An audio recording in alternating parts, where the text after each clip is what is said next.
தலையீற்று காளைக்கும் மற்ற காளைக்குள்ள வித்தியாசம் நானே சொல்லியாரேன், லேட் ஆகும். தலையீற்று காளை என்பது நல்ல ஒரு பலம் உள்ளதா இருக்கும். எல்லாரும் ஆமென் என்று சொல்லுவா. ஆமா, தலையீற்று காளை என்பது நல்ல பலன் உள்ளதா இருக்கும். எனக்கு அது ஒரு அடையாளத்தை சொல்லணும்னா, எங்கள் அம்மாவுக்கு ரெட்டை பசங்க. அதில் முதல் பையன் ஒரு தம்பி, ரெண்டாவது ஒரு தம்பி. அந்த முதல் தம்பி நல்ல பலமாக இருப்பான். ரெண்டாவது பிறந்தவன் தான் ஊழியர் செய்கிற ஜெரால்டு பாபா. அவங்க ரொம்ப பலகீன, அதனால் அவனுக்கு அடிக்கடி ஃபிக்ஸ் வரும். அடிக்கடி சின்ன வயசில் அவனோட உடம்பெல்லாம் பார்த்தீங்கன்னா அப்படியே சூடு. ஏன்னா அப்போ நாங்கள் எஸ்டேட்டில் இருந்தனால அப்போல்லாம் டாக்டர்ஸ்லாம் ஒன்றும் இல்லை. ஒரு ஃபிக்ஸ் வந்துச்சுன்னா உடனே என்ன செய்வோம், அந்த கொல்லிக்கட்டை எடுத்து ஒரு சூடு வைப்பாங்க. அவன் சரீரத்தில் என்ன செய்ய, அவன் அன்னூர் பட்டணத்தில் கர்த்தருடைய ஊழியத்தை வல்லமையாய் செய்து கொண்டு இருக்கிறார்.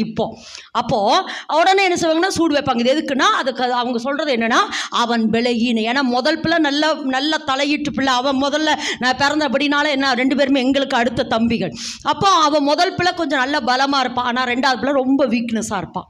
அப்படின்றனால தான் எங்கள் அம்மா ஊழியத்துக்கே கொடுத்தாங்க. ஊழியத்துக்கு கொடுத்ததுக்கப்புறம் தான் அதுக்கப்புறம் அந்த வாலிப வயதுக்கு அப்புறம் ஊழியம் செய்ய ஆரம்பித்தார். இது எதுக்கு சொல்கிறேன்னா, அப்போ முதல் தலையீட்டு பலம் உள்ளது.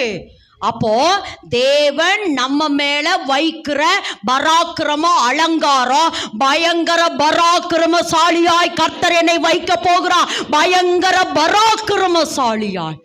1. 2வது பாருங்க, காண்டாமிருகத்தின் கொம்பை போலவும் இருக்கு. எப்படி காண்டாமிருகத்தினுடைய கொம்பு அப்படின்னு என்ன சொல்ல, காண்டாமிருகத்தினுடைய கொம்பு பலம் உள்ளது. சொல்லுங்க, காண்டாமிருகத்தினுடைய கொம்புனாவே என்ன அர்த்தம்?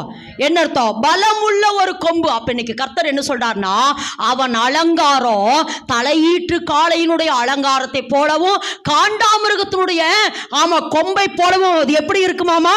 பராக்கிரமா. சொல்லுங்க, என்னமாமா? நல்லா பராக்கிரமசாலியாட்டா சொல்லுங்கம்மா. எப்படியாம்மா?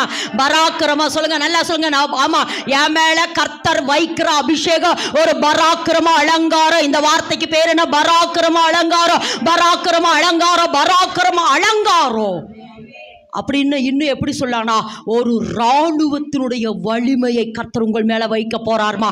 ஒரு இராணுவ வீரர்களுக்கு மேல எப்படிப்பட்ட ஒரு அபிஷேகம் இருக்கிறதோ அப்படிப்பட்ட ஒரு அபிஷேகத்தை வைக்கிறார். அடுத்து யாருமே அடக்க முடியாத ஒரு